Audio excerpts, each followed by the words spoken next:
The Irish World was there this year for Irish Film and TV UK's joint St Brigid and St Patrick's Festival. On the programme were two special preview screenings of Pat Collins' That They May Face the Rising Sun, adapted from John McGahern's celebrated novel. Yeah, I mean, it's been an amazingly positive reaction from audiences everywhere we've gone, really. It's screened in Gothenburg, at the Gothenburg Film Festival in Sweden, and screened in Santa Barbara Film Festival. That's had its North American premiere there. And the reaction has been very similar from with Sweden, Ireland and America and England as well. It's just been, people have been finding that has resonated with them, and you'd kind of imagine that it's a local story in some ways, but I think it seems to be really connecting universally with audiences everywhere. I mean, there's people coming up to me in Santa Barbara who were saying that it was exactly like the experience of themselves growing up in the countryside in America, in farmlands, you know, and which you wouldn't really expect. I mean, to be honest, but I mean, it's but I think maybe it's to do with the quality of the writing of the original work that's based on, and the quality of the acting and just the whole atmosphere of it. I think is connecting with people, you know. I mean, I suppose there's so much kind of, you know, there's so much work that is kind of so loud and so kind of bombastic now in some ways, you know, that maybe the quietness of it as well is kind of connecting with people, you know. You're happy, lad. Is that what you're saying? So what more can you ask for? And moving on. What will happen to the gallery? We can only keep it in the family, as it were, if you come back and take over. It still feels like we just live here day to day. Yeah, I mean, I made a documentary back in 2004, 2005 about John, called John McGahern, A Private World, and it was broadcast on Irish television. And so we kind of spent a year working on that at the time, and that was about a year before John passed away. But I think we've been working on the script and since about 2015. So it's been a long road, but it's been a great pleasure to work on it, and you know, and when it's reaching an audience, it's getting a very, very good reaction from an audience, and it just which makes all the difference, obviously. And I think there's a very strong connection with the material that was in the novel, I think, you know, and. It was something I wanted to do for years, but it's a difficult book to adapt, because in a way that it's about the passing seasons and about time and about a community that lives around the lake and how they interact with each other. So it's not any one big overarching kind of narrative. So, but I think people are appreciating it so far. I mean, we did a screening last night in the Curzon in London, and again it was really very positive reaction from the audience. Pat and I have known each other a long time, not hugely well, but we did meet many, many years ago, and we had a very fortuitous conversation about our joint love and appreciation of the work of John McGahern. I had already read Rising Sun, The Dark, Amongst Women by that stage, so Pat came to me about 5 years ago, and as soon as he said, you know, do you want to work on That They May Face the Rising Sun, it was the easiest answer I ever had to give.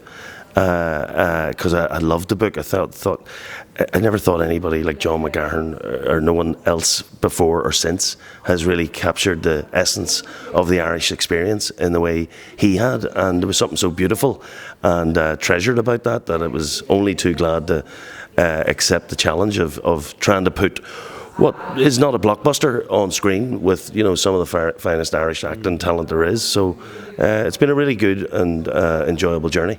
Beauty of it. You wouldn't leave me, Joe. You wouldn't forget me. I just want to mention Sean McGinley's character, if I can, for a minute. Seems poignant as we're standing here in Kilburn. His story is one familiar to us, of the immigrant experience. You go away and you know, it doesn't work out for some, and they might give the impression they're doing great overseas. Is not always the way, and something very tragic about Johnny. I know what happens to him in the end, but even before he sadly passes, there's a tragedy in his life, isn't there? Yeah, I mean, there's so much of the Irish story, or so much of the Irish experience, is actually lived outside of Ireland. I mean, you know, when you think of 500,000 people, you know, immigrating from Ireland in the 1950s, and there was hundreds of thousands again in the 80s, and prior to that, I think was a stat that was like 290,000 Irish-born living in New York in 1890.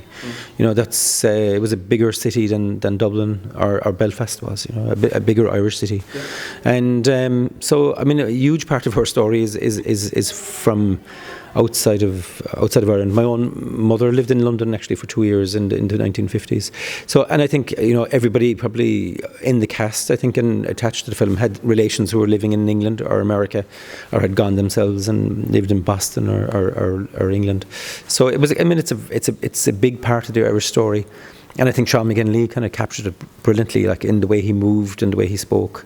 And I think he was drawing on his own experience of his own family members as well.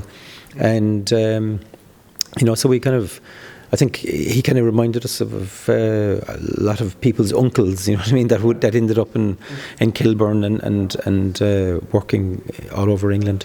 And I think it's an area that has been captured before, I think, in lots of ways. But in a way, it's such a rich area that there could never be too many films about it in some ways, because it's only, we're still only scratching the surface of what those people experienced, you know. I was involved in a film about Arlington House 15 years ago, so the whole Irish coming to London story is something that's lived with me a long time, and all the different shades of that. And you could argue, actually, you know, Johnny, whilst it is kind of beautiful, vulnerable and tragic, you know, in terms of some of the stories that I discovered in Arlington House, you could argue that Johnny was a success story. But, you know, that's only to suggest the gradation of the hundreds of rich and kind of poignant and heartbreaking stories of the Irish in this city, and the highs and the lows of that experience. I mean, that's worth another 100 books in the next 25 years alone. Sun shines, grass grows, children grow old and die. That's the holy all of it. We all know it full well, but can't even